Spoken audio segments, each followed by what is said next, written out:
What are the best eyepiece set, the optimum, ideal eyepiece set? And here we are not talking about the price, cost, or anything like that. I'm just basing this video on my own experience. As you know, I have hundreds of eyepieces. Probably I have the largest eyepiece collection in the UK, if not in Europe. And I have spent a lot of money on that, and I use and enjoy all of them. But my experience, I'm going to boil it down in a short video, hopefully, that help the others to decide if they have a telescope and they want to use it without spending too much money, get the best value for money, get the best views possible. And I have came to the conclusion for having the best optimum eyepiece set, you only need 3 eyepieces. And I will explain why I'm saying this. For any view of any celestial object or finding it, as you know, if you have used a telescope, finding it is most difficult. And for that purpose, you need a eyepiece to be used as a finder eyepiece. Something that gives you the highest number of the focal length, that is 40 millimeter, for example, and gives you the lowest magnification, so you don't see much of the magnification of the star fields. And to me, this can be boiled down to 2 eyepieces, either a 40 millimeter Plössl or a 32 millimeter Plössl. This is a Ostara 40 millimeter Plössl. This eyepiece is legendary, very similar to the Atmos Scientific RK 28 millimeter, but better than that. I'm using this all the time. This is one of my best eyepieces. As you can see, when you look through this eyepiece, you don't see much of the eyepiece rim. And it's rare with any eyepiece to have such a thing. This is giving you the eyepiece spacewalk experience. And you can buy it. I bought this probably £15 after the COVID, due to the supply chain problems. They come from China. You can buy it yet, well, maybe it have increased £20, £25. Dollar-wise, probably $30. The worth, I'm telling you, this worth probably 5 times the value that I mentioned. So if one day you see this $150, that is the time that you say that, okay, this is now expensive. Anything lower than that, this is worth it. And if you don't have even this one, a 32 millimeter or a 25 millimeter, that can serve you as a finder eyepiece or wide field eyepiece. This is good for observing Andromeda galaxy, Pleiades, you know, finding the extended star fields, like, for example, the things like the North American Nebula, depending, of course, on your telescope aperture size. If you come one step lower than that in the focal length, you come with something like 24, 25. But here it is important that you have the lowest number of the elements. And to my experience, for especially on the moon and objects like the star fields, this orange-topped SVBony Aspheric 23 millimeter eyepiece, it's exotic. It's the best eyepiece I have ever tried. It's sharpest view I've ever seen, and there is a reason for that. It's because the number of the elements in this is very limited, unlike any other eyepiece that you may see, premium eyepieces or expensive eyepieces, I should call them, which have a lot of lenses in them. Every one of those lenses actually absorbs and reduces the amount of the light you're finally reaching your eye. With this one, you have the minimum number of the lenses, but because the lens, the top lens, is shaped through molding, this eyepiece has a very well corrected field of view. The field of view is 62 degrees, Plössls are 52 degrees. And with this, you feel really comfortable, but at the same time, the image is bright. The only thing is that I recommend this for any telescope which is has a F number above 7. Below 7, I don't recommend it. For example, Schmidt-Cassegrains. You can use it, sorry, not Schmidt-Cassegrain. Things like a Dobsonian F5 telescopes. I don't recommend this.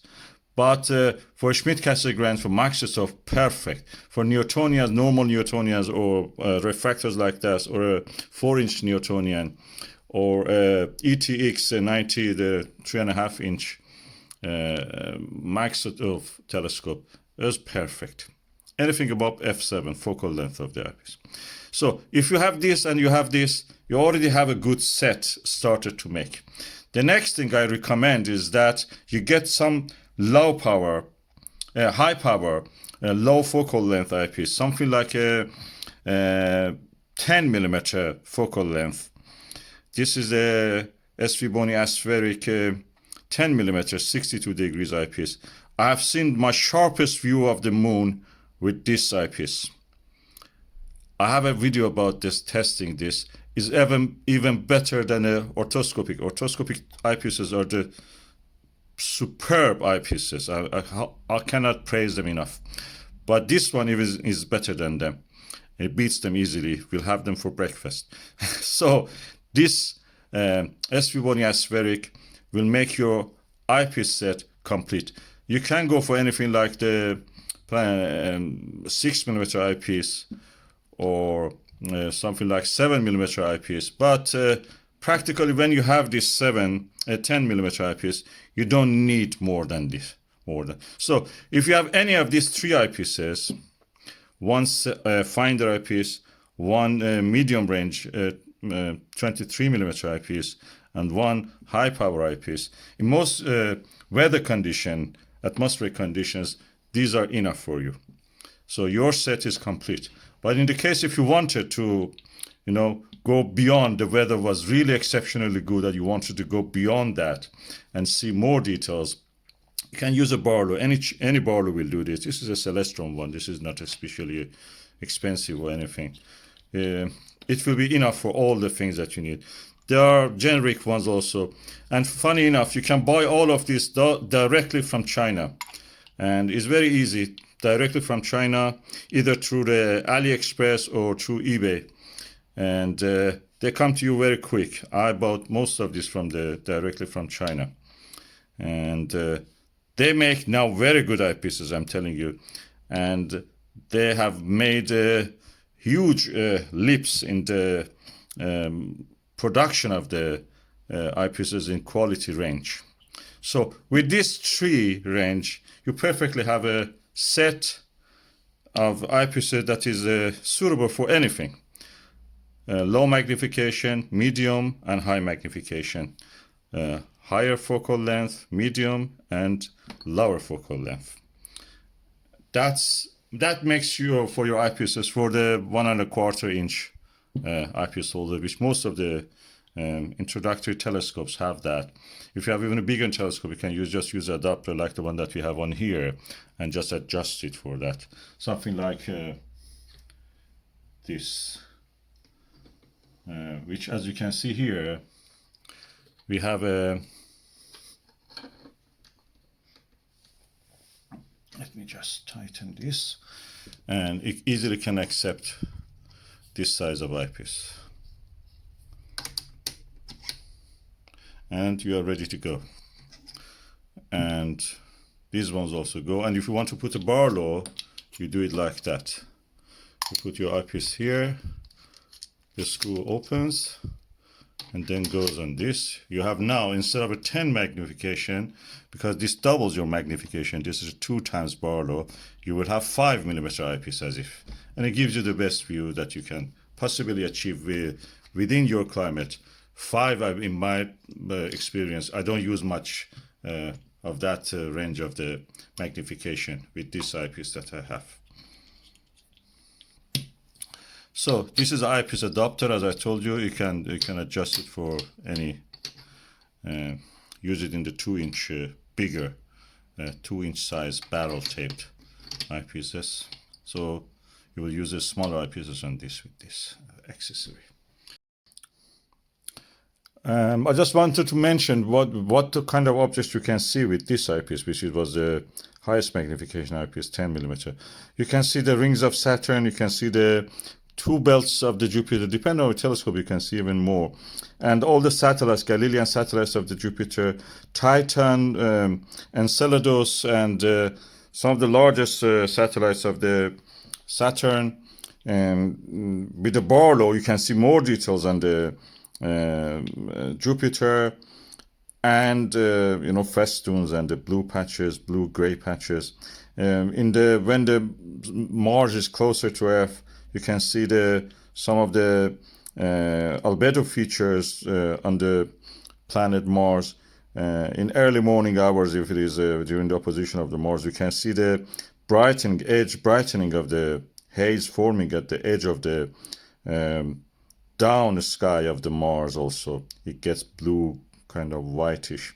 You can see lots of details on the moon, many domes, many craters, volcanic domes, many rills, the little valleys and lava tubes, endless possibilities to observe. So this is for the 1.25, and you can't stop to watch this video if you have reached what you want. But I can tell you that if you want really high planetary eyepieces, I would give you a guide on that in a separate video.